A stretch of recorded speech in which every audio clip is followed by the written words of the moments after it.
Your work life, your love life, your whole world has just kind of been grinding into a halt. You're hitting a lot of dead ends and you can't figure out what the cog in the wheel is. It's this. Hello everyone, this is Cody Lee. The cards feel spicy today, so I feel like there's some message wanting to come through that's gonna be pretty interesting. I have the King of Wands that flipped but didn't fall. So there's powerful, creative, inspirational energy. Oh my goodness, there's always an ancestor.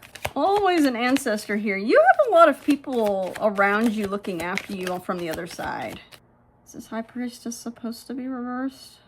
She's kind of sideways. I feel like there's one more card. What's this other card? My goodness, so many flipping but not falling. That's what they do for me whenever there's a lot going on and a lot to say. So we've got Ancestor, we've got the High Priestess, and then we also have the King of Swords. This time I feel like the ancestors are just watching you. They're here, but I don't think they're the center of this reading. Other than I think they're really encouraging you to tap into your spiritual side. They're watching you kind of table it. It's like if you have an ancestor or someone on the other side who's really encouraging you to tap into your intuition, to recognize your spiritual abilities and express them, share them, use them. And I'm getting that you're afraid to do that. I don't have any necessarily fear cards here, but afraid's the best word I can find. You feel like, oh, that's what it is. You're too logical for this. This spiritual nonsense, I just don't know if I believe it. I just don't know if people would take me seriously if I fully tapped into it. What would my mom say? What would my family say? What would my friends say if I were spiritual and looked into these things? Maybe you're watching these readings, secretly on your phone and not letting anyone know that you watch card readings. Or if that's you, drop an owl in the comments here. Maybe that's what this is about. You're a secret spiritual person and your guidance team, your tribe on the other side, it really wants you to recognize that this is part of your calling. It's part of who you are. And this, lack of going forward and this stuck energy you have around thinking you're too logical, you're too scientific, smart, whatever you want to say, too thought focused to express or dive into your spiritual side. I think that's why the cards wanted to lay like this. There's like locked energy. It's not allowing you to move forward.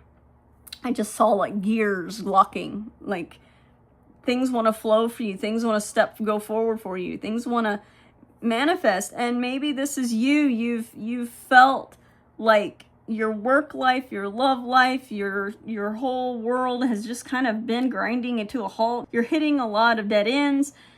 And you can't figure out what the cog in the wheel is.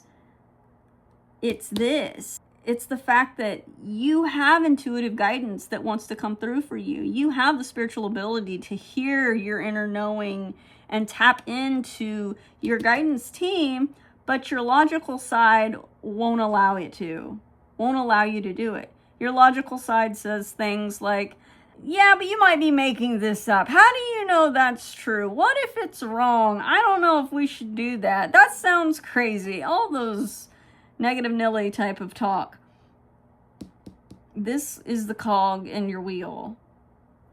If you can remove this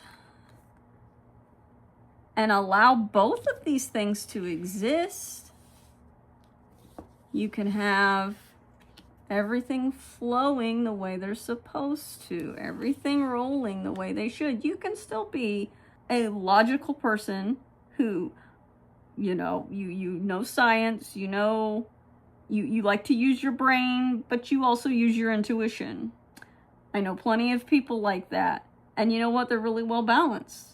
They're able to use their intuition, but also they're more grounded and balanced in the fact that they're not completely, you know, lost in space and just gone off the planet to where no one can understand them. You can get stuck in a lot of different ways.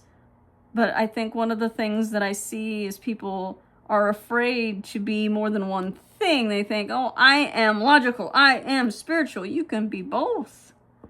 You can be a person who appreciates studies and, you know, likes to think with their mind and figure things out and listen to science, but then also open to the spiritual concepts and seeing the parallels there. You don't have to look very long before you start to recognize there's a lot of parallels between the two. And your spiritual side has been suffering. Your spiritual side has been, I heard, snuffed of late, and it's just really causing things not to flow for you. So, turn these all around, get these back in order, allow yourself to explore both sides of you, and things are going to flow for you so much smoother. And your team is with you. They want to talk to you. They want to help you with this. But you got to allow them. You got to allow them to. And just lean into whatever feels right.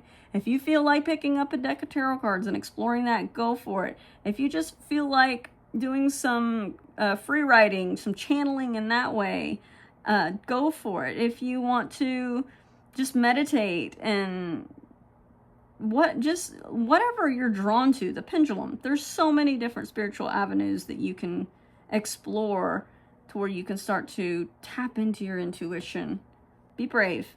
It will smooth things out and you'll be much happier. I hope this helps. Like and subscribe if you haven't, and I'll talk to you soon.